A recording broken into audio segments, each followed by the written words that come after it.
This video is sponsored by Card Kingdom. If you click on the link in the description below, it'll take you to their store and they'll know I sent you there.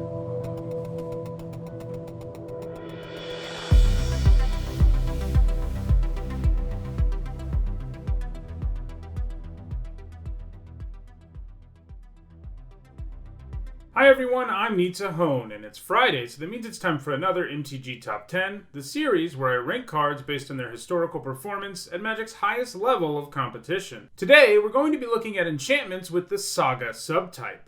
I was inspired to do this one partly by the reveal of Urza's Saga in Modern Horizons 2. It is a particularly strange saga though because it's also a land and doesn't have a mana cost. Most sagas do in fact have a mana cost and don't have the land type, they're just enchantments with the Saga subtype. Flavor-wise, sagas represent something that happened in the historical past on a given plane. As a result, sagas have multiple chapters, with each of these chapters representing a different effect in most cases.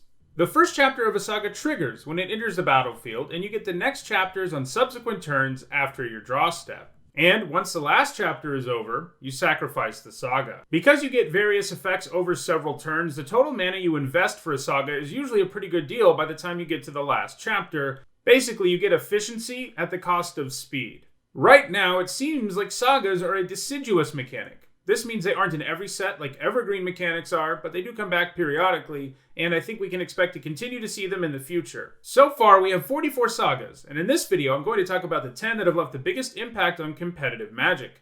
Before we get started, here's a quick reminder on how I score cards in these videos. A top 8 at a Pro Tour, Players Tour, Mythic Championship, Mythic Invitational, Legacy, or Vintage Championship is worth 2 points, and a top 8 at a Magic Fest or Grand Prix is worth 1 point. Alright, let's get to the list. At number 10, it is Tymaret, Calls the Dead. The first 2 chapters of this saga do the same thing. They mill 3 cards from your library, and then allow you to exile a creature or enchantment to make a 2/2 zombie. Chances are pretty good that you'll be able to make a 2/2 both of these turns, and paying 3 mana to stock your graveyard and make a couple of 2/2s is a pretty good deal, even if you have to wait for the second 2/2. Then, Chapter 3 gives you a zombie payoff, letting you scry X and gain X, where X is the number of zombies you control. Because Tymaret Calls the Dead makes zombie tokens, you don't even need to have a zombie deck to really take advantage of that part, so your total return on investment with this saga is often 3 mana for 2 2/2s, scry 2, and 2 life, and that's a pretty great deal.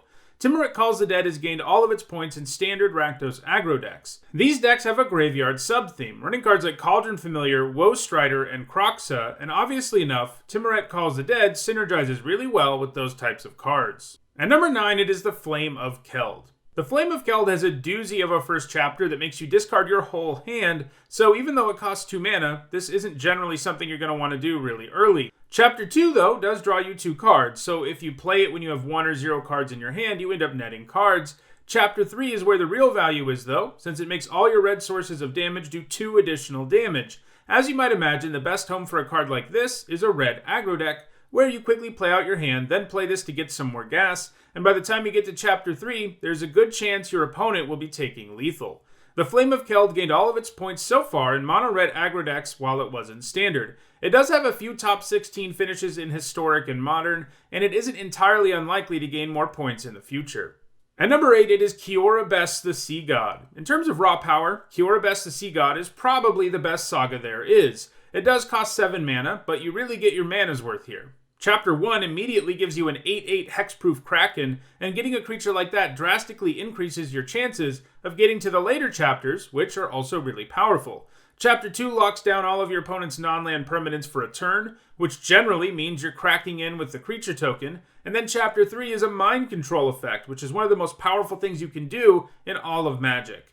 Kiora Best the Sea God has started seeing play in Standard just over the last few months, appearing in Yorion Ultimatum decks. It combos quite well with both Yorion and the Ultimatum. With Yorion, you can potentially reset it to Chapter 1 in situations where another Kraken suits you, and it also makes for a really great card to search up when you cast your Emergent Ultimatum. That deck is still top tier in Standard right now, so Kiora Best the Sea God has a good chance of gaining more points. At number 7, it is Elspeth's Nightmare. This saga has a Chapter 1 that kills a small creature, a Chapter 3 that lets you disrupt your opponent's plans by taking away a non-creature, non-land card, and a Chapter 3 that exiles their whole graveyard. If you find targets for Chapter 1 and 2, this gives you a 2-for-1, and you also get to make sure that those cards never come back thanks to Chapter 3, which also just hates on the graveyard in general. Like most sagas, you get a great return on your total investment when you play this. Like Kiora Best the Sea God, it's played in Yorion decks, but in addition to being played in Yorion Ultimatum, it has also gained points in Yorion decks more focused on Doom Foretold. It is also seeing some play in Historic and Pioneer, though it doesn't have any points there yet. It has a good chance of increasing its score in the future. At number 6, it is the Akroan War. Definitely the weirdest saga to make the list, the Akroan War is a pretty unique card. Chapter 1 lets you steal an opposing creature as long as the Akroan War sticks around. Then Chapter 2 makes all of your opponent's creatures attack. This combos reasonably well with Chapter 1, since you can try and make sure the creature you stole dies in combat. Finally, Chapter 3 makes all tapped creatures damage themselves, so the fact your opponent had to attack with everything means they'll be losing a few creatures. It's particularly nice in aggressive decks since you can use it to get a blocker out of the way immediately and then make your opponent completely vulnerable to your attack on the subsequent turn. In both Standard and Historic, the Akroan War has gained all of its points in red aggro decks, and it's likely to continue to gain points. At number 5, it is the Birth of Meletis. If you need to be defensive, this is a nice saga. Chapter 1 makes sure you hit a land drop, Chapter 2 makes a 0/4 wall, and Chapter 3 gains you 2 life. Over the course of those turns, you basically end up with a better version of Wall of Omens for the same amount of mana, and that's a good place to be. In Standard, it's been played in Blue-White Control and Fires of Invention decks. This card works really well in both of those, because both really need to hit their early land drops, and they need some help to get to the point where they can take over the game, and Birth accomplishes all of that for them. It also has 2 points from Pioneer Fires of Invention decks. Fires of Invention was, of course, ultimately banned, but the Birth of Meletis still has some time in Standard, and it could gain some more points.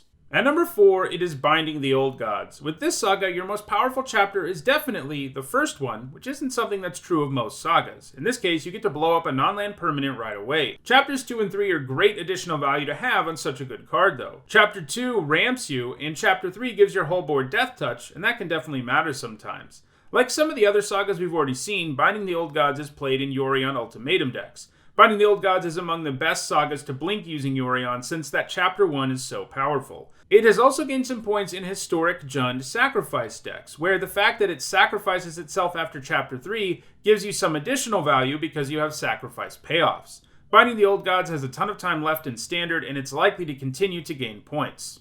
At number 3, it is the Eldest Reborn. This saga starts out with an Edict effect. Then, on the next turn, your opponent has to discard a card, and the turn after that, you get to reanimate a creature or a planeswalker.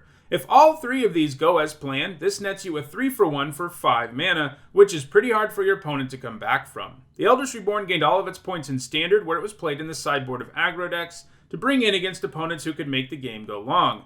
It was also played in the main deck of control decks. It doesn't have any points since rotating out of Standard, and it might get passed by all the sagas behind it that are still seeing a fair bit of play.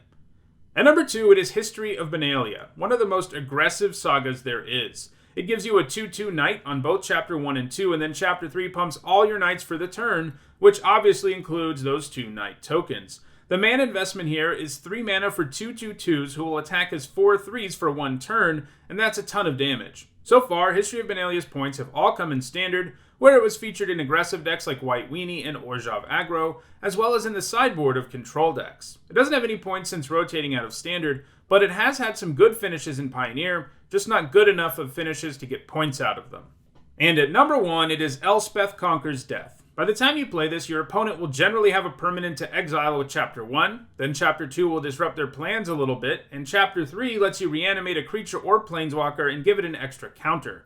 This is another saga that can give you as much as a 2-for-1, and it does it all for 5 mana. The fact it exiles with Chapter 1 is pretty important too, as it has allowed it to deal with creatures who don't stay dead, like Uro and Woestrider. Creatures it has seen a lot of in multiple formats. It's been a main deck card in various control decks in Historic, Pioneer, and Standard, and a sideboard card in some aggro decks. It's likely to continue to add to its score, and for now at least, it seems likely to remain the number 1 card on this list. Well, that does it for this MTG Top 10. If you want to own any of these awesome sagas, you can buy them at Card Kingdom. You can find a link to each of them within the Card Kingdom store in the description. If you enjoyed this video, please like it and share it so that others can enjoy it too. If you want to make sure you catch future videos, don't forget to subscribe, and if you want to catch up on old videos, you should see a playlist on your screen now. And if you like listening to me talk about Magic, consider also subscribing to my other YouTube channel, Need to Hone History. Thanks for watching.